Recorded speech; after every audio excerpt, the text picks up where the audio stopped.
Olá, bem-vindo ao módulo 1 do nosso curso. Hoje nós vamos falar sobre o empreendedorismo.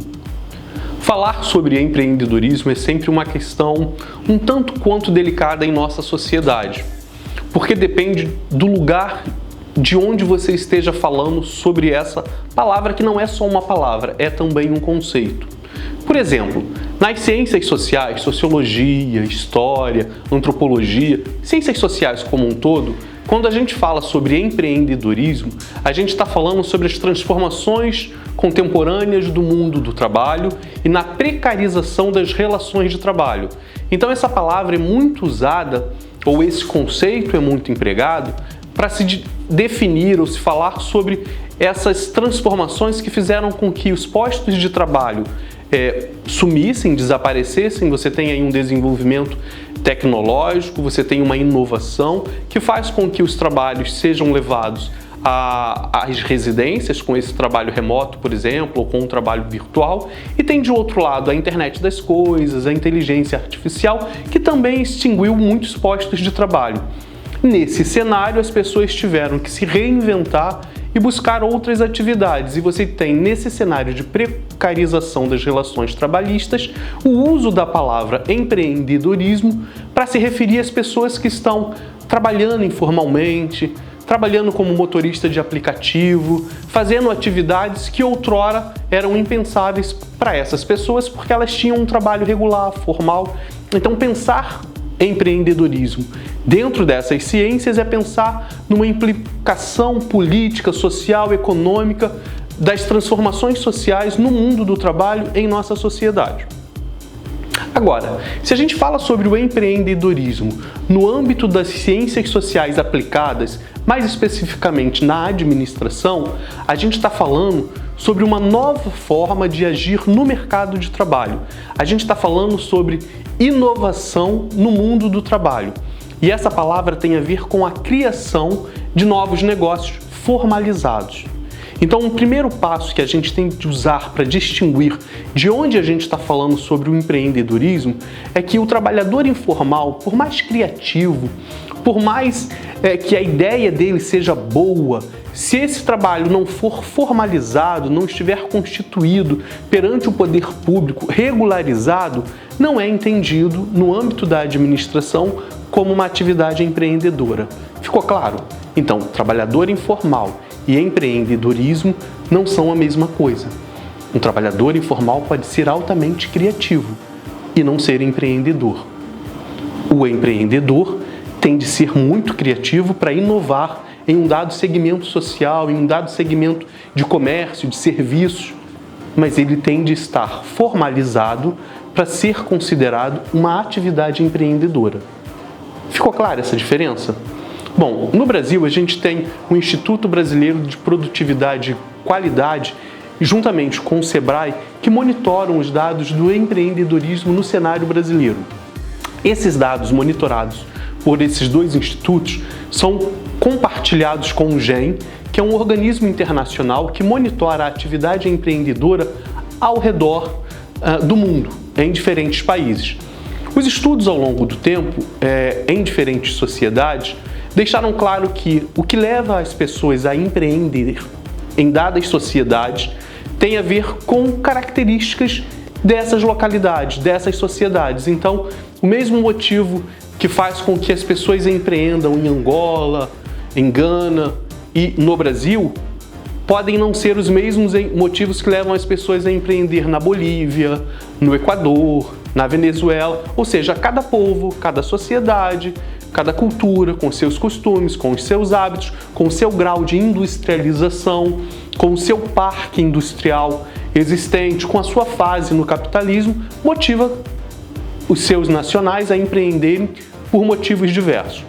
No caso brasileiro, os últimos estudos a que a gente teve acesso, que são do ano de 2020, mostram que em 2020 existiam mais de 53 milhões de atividades empreendedoras na sociedade brasileira, o que significa que essa é uma tendência que está também relacionada, claro, à precarização do mundo do trabalho, à falta de empregos e à necessidade das pessoas em atividade produtiva, em idade produtiva, se inserirem nesse mercado de trabalho. E a gente vai falar um pouquinho mais sobre empreendedorismo nesse curso.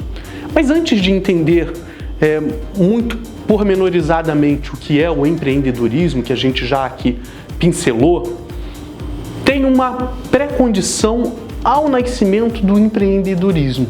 Qual é essa pré-condição? É que você tenha uma boa ideia. Uma boa ideia que tenha potencial para se transformar em uma oportunidade de negócios. Será que toda nova ideia que eu tenho tem o potencial de se transformar em uma oportunidade de negócios? Ou será que eu tenho de ter várias ideias até que uma delas tenha de fato a forma, a funcionalidade, a aplicabilidade em uma sociedade que a faça de fato se tornar uma boa proposta de negócio?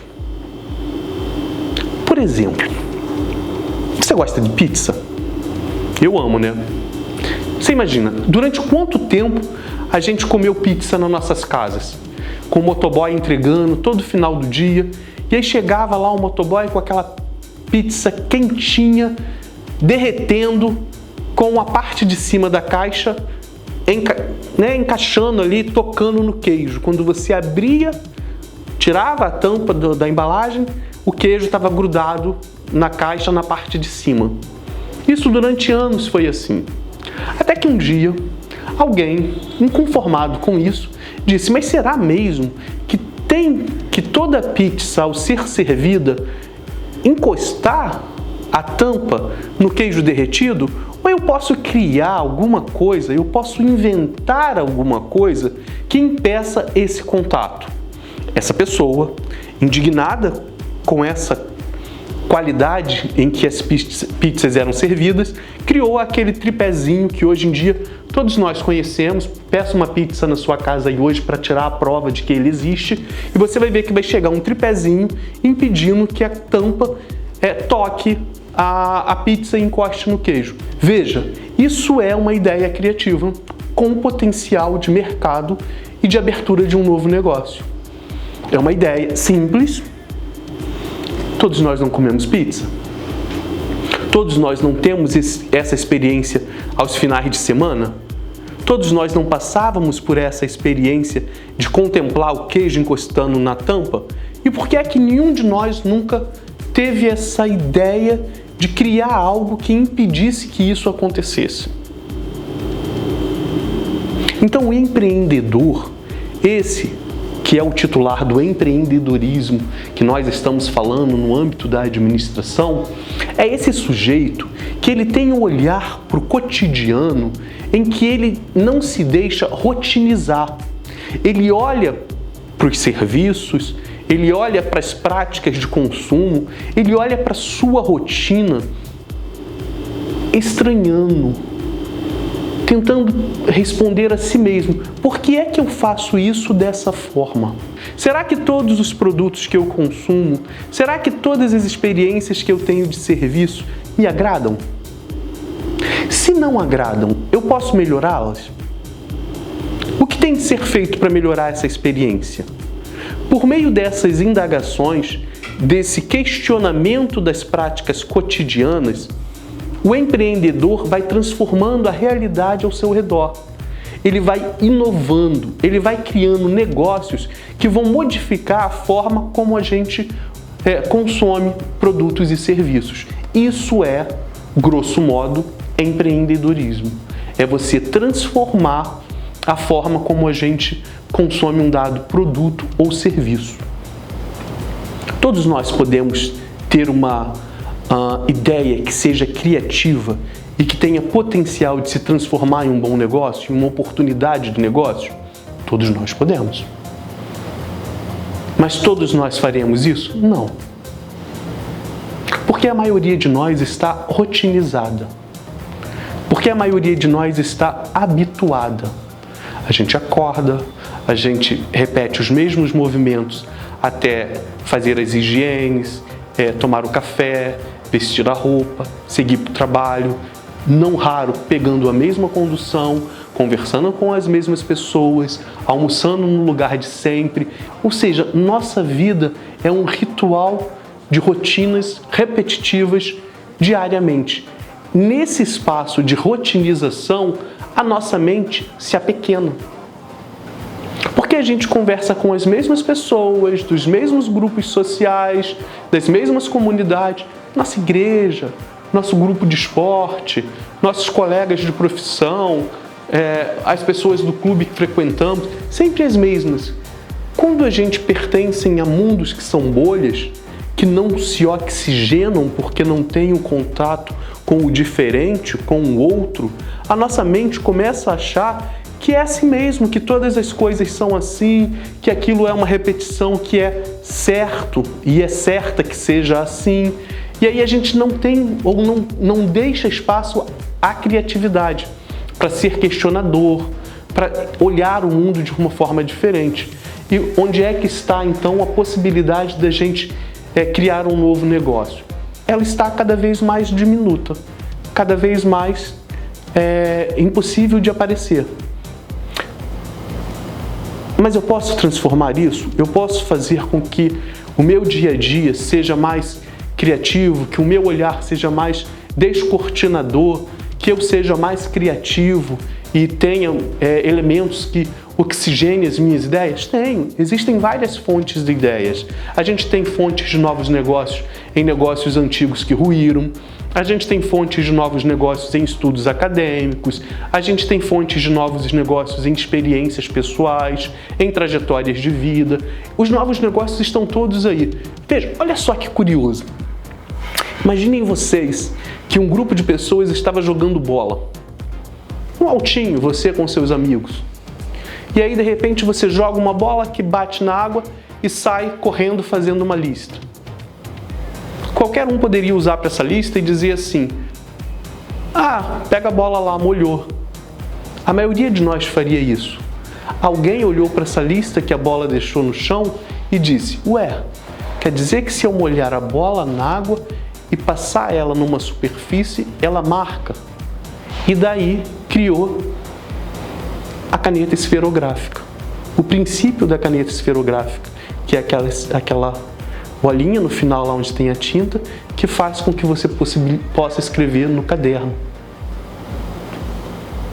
É a questão de estar atento ao que se passa no seu dia a dia. É a questão de estar com o olhar aberto a tudo que o cerca.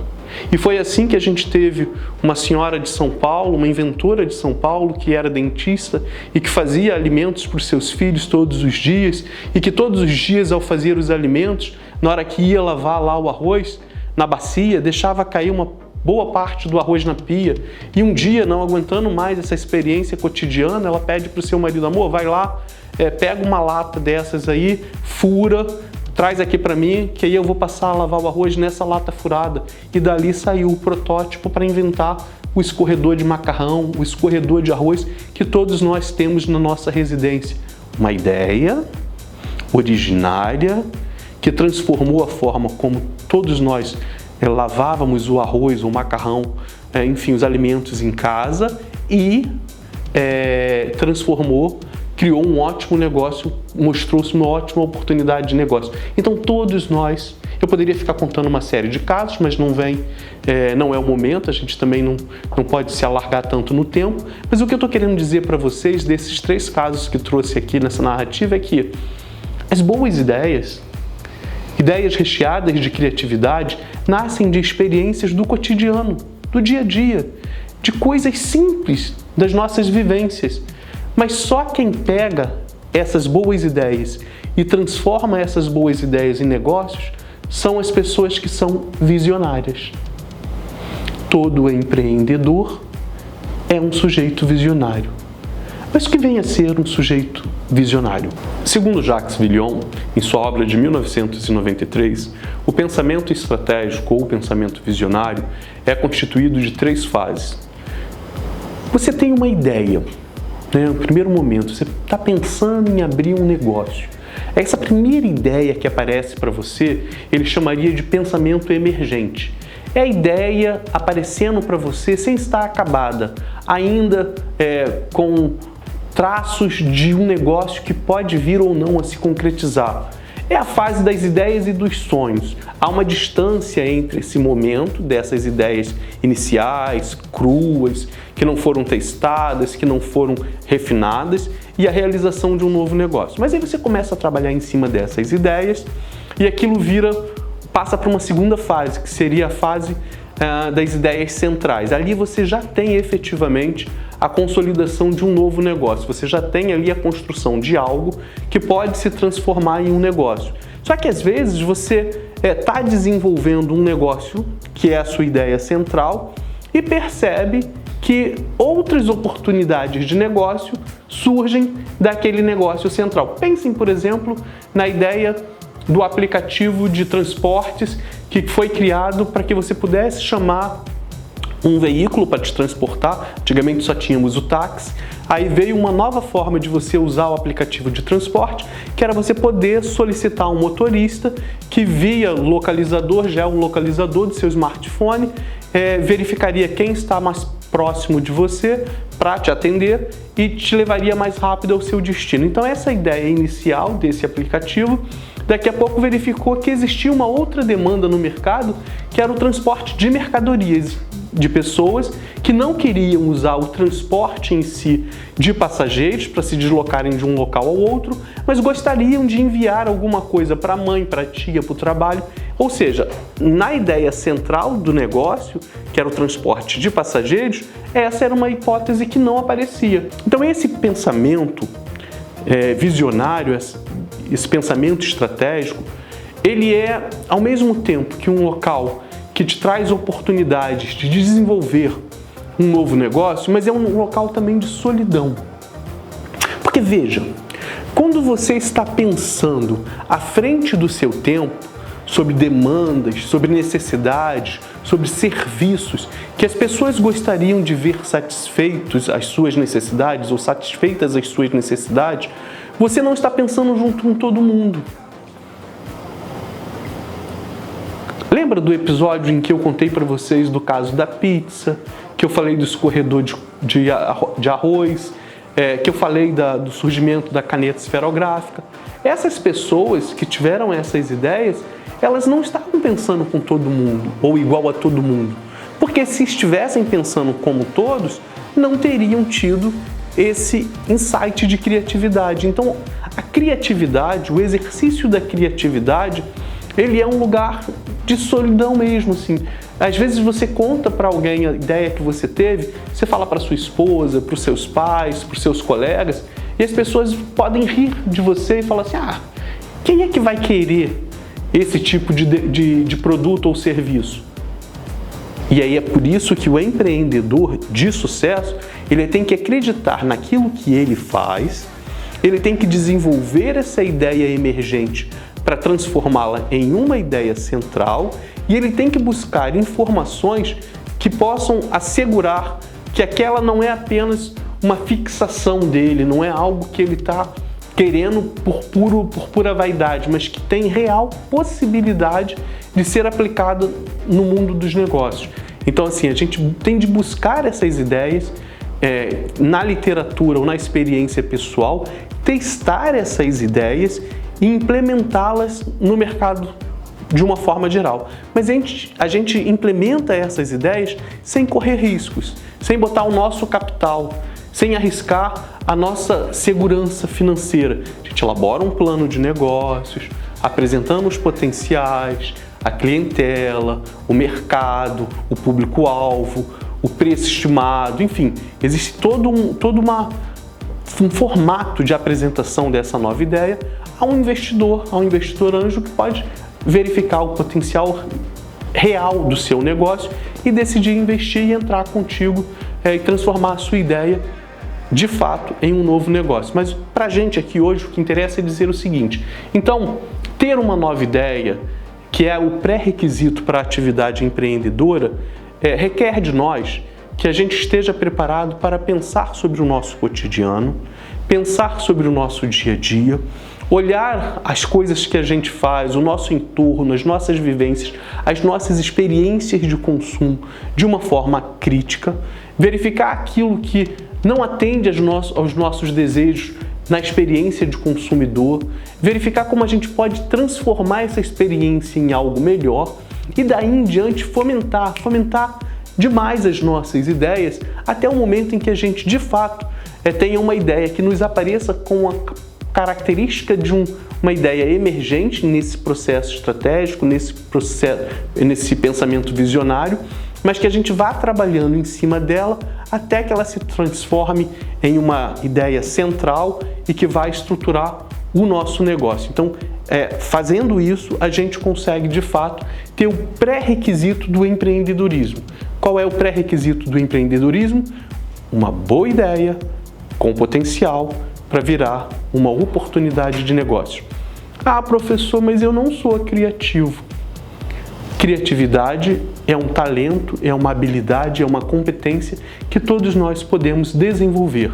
Mas para desenvolver a nossa criatividade, nós temos também de exercitá-la.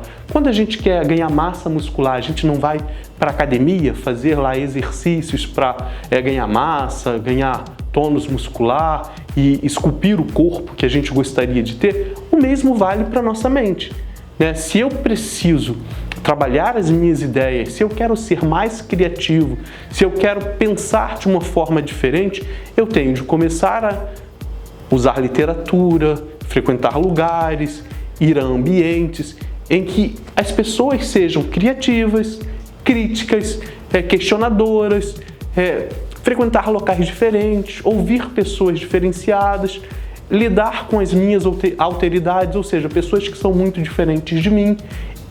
Isso vai fazer com que eu oxigene a minha massa cinzenta e que eu possa ter novas ideias. Agora, tudo é questão de exercício. Eu tenho que exercitar para que efetivamente eu possa ser uma pessoa mais criativa. Há uma série de exercícios disponíveis, se você buscar na internet, no Google, exercícios para a criatividade. Você vai ver que há uma série de exercícios disponíveis hoje.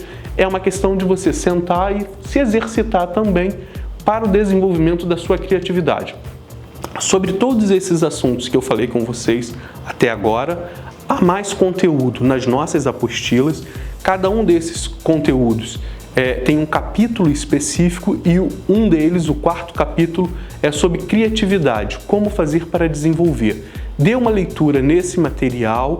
Em caso de dúvida, entre em contato conosco, mas não deixe de ler cada um desses materiais relativos ao nosso curso. E agora, tão importante quanto ser criativo, ter uma visão estratégica dentro desse processo visionário, saber o que é o empreendedorismo, tão importante quanto todas essas etapas que envolvem o empreendedorismo, é você saber criar o seu negócio de uma forma formalizada. Fica redundante, né? Mas de um modo formalizado, ou seja, fazer com que o seu negócio exista dentro da legalidade. E aí existem alguns pré-requisitos para que você possa criar o seu novo negócio e é disso que a gente vai falar ainda nesse bloco, terminando esse módulo sobre empreendedorismo. Como fazer para formalizar o meu negócio? Vamos ver? Bom, pessoal, eu sou o professor Pedro Neiva, eu estou aqui agora para poder aprofundar um pouco mais o que vocês já viram nas aulas anteriores. Em relação à questão da atividade empresarial em si, vou falar aqui um pouco para vocês sobre como vocês podem buscar essa profissionalização para poder formalizar o negócio de vocês e, como consequência disso, quais são as oportunidades de negócio, quais são os benefícios, as seguranças que a formalização da atividade empresarial pode trazer para você como empreendedor, tá? E caso também você não venha se atentar a essa importância, a esse ponto tão essencial do empreendedor, que é a formalização do negócio, você vai estar deixando aí muitas oportunidades na mesa por conta dessa informalidade aí do seu negócio, do seu produto, do seu serviço. Vamos lá? Bom, como vimos até o momento, não basta nós dedicarmos nosso tempo, nossa energia, a nossa criatividade na atividade empreendedora, buscando criar algo novo ou inovar ali algo que já existe, se nós não prestarmos atenção em alguns pontos importantes. E tudo tem um começo. No começo, a nossa atividade, os nossos projetos, eles são informais. A gente começa de maneira experimental, ali testando alguns pontos, conhecendo o nosso produto, nosso serviço, os nossos clientes, os problemas que nós queremos resolver. Mas a tendência de todo negócio que começa a dar certo é ele crescer, é ele evoluir. E junto com essa evolução, é importantíssimo que você, como empreendedor, também busque esse crescimento, essa evolução. E um dos primeiros passos que nós temos que dar nessa questão da evolução, do crescimento, é a formalização do seu negócio. Você buscar estar regularmente inscrito ali junto aos órgãos públicos, junto aos órgãos competentes que vão regular a sua atividade enquanto empresa, enquanto empresário, é de extrema importância para que você evite dores de cabeça, para que você evite prejuízos e, é claro, você buscar sempre, pessoal, o conhecimento, as instruções. Hoje em dia a gente tem aí a internet, o YouTube, o Google, com uma série de conhecimentos abertos, gratuitos, que vão auxiliar e muito você nessa jornada de empreendedor, nessa jornada de empresário. Mas Pedro, como que eu dou esse primeiro passo? Como que eu começo a formalizar, a buscar estar regular ali perante as autoridades, os órgãos competentes? Bom, eu costumo falar que a jornada do empresário, do empreendedor, profissionalmente falando, de maneira formal, é como se fosse um estágio, né? A gente começa ali de maneira mais simples, menos formal, vai avançando, vai construindo as coisas. Bom, e para quem não conhece, pessoal, existe o MEI. O MEI, que é o microempreendedor individual, é uma forma de você formalizar a sua atividade empresarial. Você vai ter ali o seu CNPJ, você vai ter todo ali o seu registro no cadastro de pessoas jurídicas formalmente falando, que vai permitir que você, por exemplo, abra uma conta, pessoa jurídica, que você faça a emissão de notas fiscais, que você faça contratos, que você participe de licitações e por aí vai. Então, o MEI ele pode abrir muitas portas para você, caso você também busque sempre o conhecimento e as oportunidades que estão disponíveis. E existe uma série de atividades que estão abarcadas pelo MEI. Mas é importante lembrar aqui também que algumas atividades, por exemplo, elas não estão inclusas nessa lista. Ao final do curso, na apostila que vocês vão receber também, existe lá uns links disponíveis que vão direcionar você a sites, a tabelas, a informações importantes nesse sentido. O primeiro passo para você buscar a formalização do MEI, você vai no site do governo federal. Muita atenção aqui, pessoal, tá? As pessoas têm o hábito de procurar tudo no Google. E aí a pessoa coloca como abrir um MEI e esses links que podem direcionar você podem ser links que não são corretos, que não são oficiais. Então, o site oficial é o site do governo federal, que vai terminar em gov.br, que é o Quero Ser MEI. Nesse site, que é extremamente explicativo, tem diversas instruções, você vai poder fazer todo o processo da criação do seu MEI, que é simples, descomplicado. E nesse exato momento também, no mesmo dia, você já tem o seu CNPJ. Você vai selecionar ali o nome fantasia que você vai querer utilizar, você vai selecionar quais são as atividades, qual é o ramo do seu negócio. E todas essas informações, pessoal, como por exemplo também informações pessoais, telefone, e-mail, endereço, são informações que podem ser editadas mesmo depois de você fazer essa constituição do MEI. Como eu falei anteriormente, além de algumas profissões, algumas atividades não estarem incluídas no MEI, também é importante falar que dentre essas atividades que são permitidas, é importante que você siga alguns parâmetros, algumas regras que são básicas, para que você possa se encaixar nos requisitos e fazer a abertura do seu MEI, tá? Um desses requisitos principais é que você não tenha, por exemplo, um sócio. Como o próprio nome já diz, o MEI é o microempreendedor individual.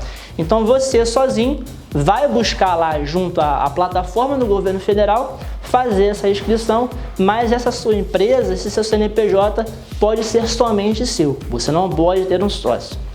Outro requisito é que o seu faturamento anual não ultrapasse determinado valor. Atualmente esse valor é de R$ 81 mil por ano, a cada 12 meses, sendo que existem alguns projetos de lei que prevê aí o aumento desse valor para patamares maiores. Nada ainda está em vigor, atualmente é de R$ 81 mil, e caso o seu negócio dê certo, bombe e ultrapasse esse valor, você vai ter que procurar a ajuda de um contador, de uma contabilidade, para fazer o seu desenquadramento e encaixar aí na melhor forma, no melhor requisito que se adeque ao seu negócio, à sua realidade. Eu sei que pode parecer um pouco confuso, um pouco complicado para você em alguns pontos, mas pode confiar, é algo realmente simples, algo realmente que é norteado de muitas instruções no site, na internet, e eu tenho certeza que você vai conseguir se virar muito bem, tá? E como é que funciona a manutenção desse MEI?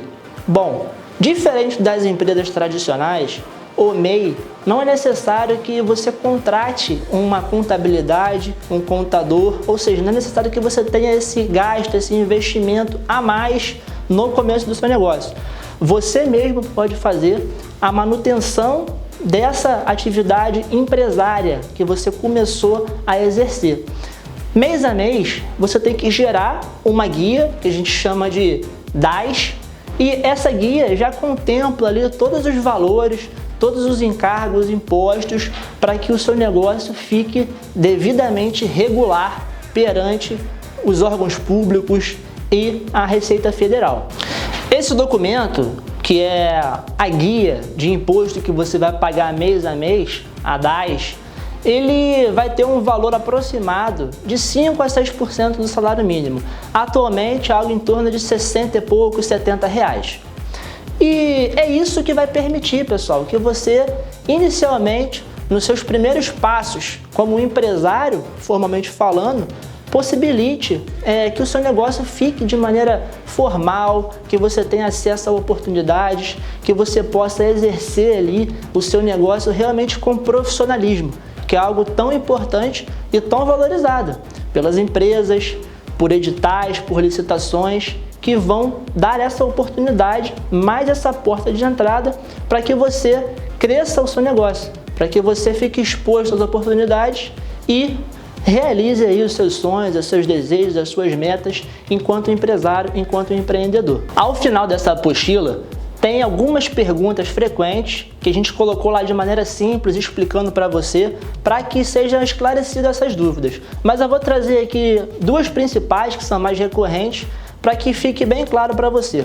Muita gente trabalha, E nesse trabalho, seja por algum inconformismo ou por vontade de crescimento pessoal, quer buscar a formalização do negócio.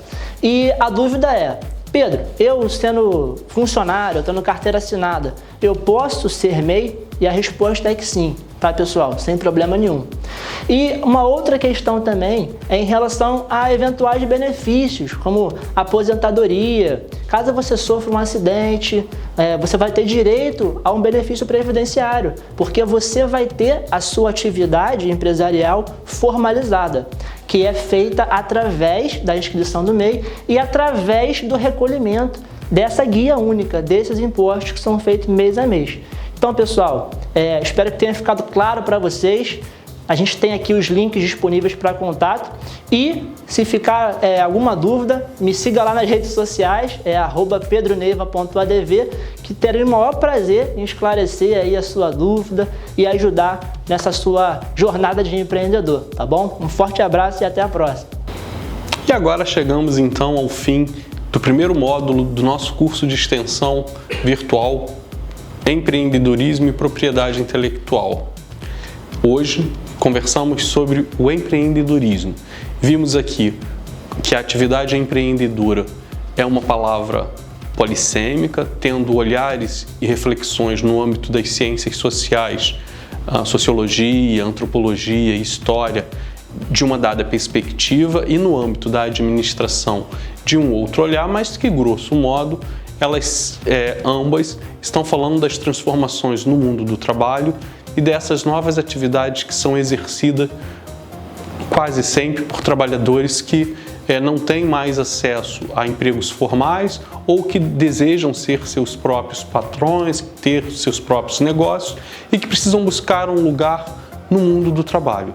A gente buscou esclarecer nesse módulo inicial que a atividade empreendedora, conceitualmente falando, é uma atividade que requer criatividade e que ela está ligada à criação de um novo negócio, de um negócio que seja inovador, mas que seja formalizado e que, portanto, é distinta da atividade do trabalhador informal, daquela pessoa que, por mais que seja criativa, exerce sua atividade laborativa sem formalização. Então, empreendedorismo implica formalização.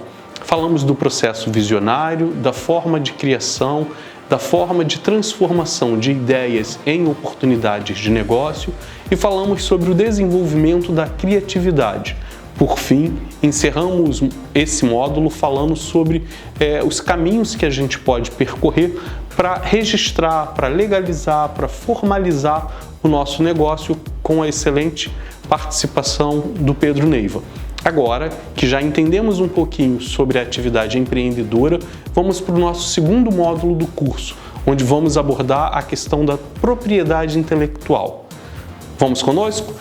Caso tenha alguma dúvida, consulte o material do curso. Lá, todos os tópicos tratados aqui são abordados em maior profundidade.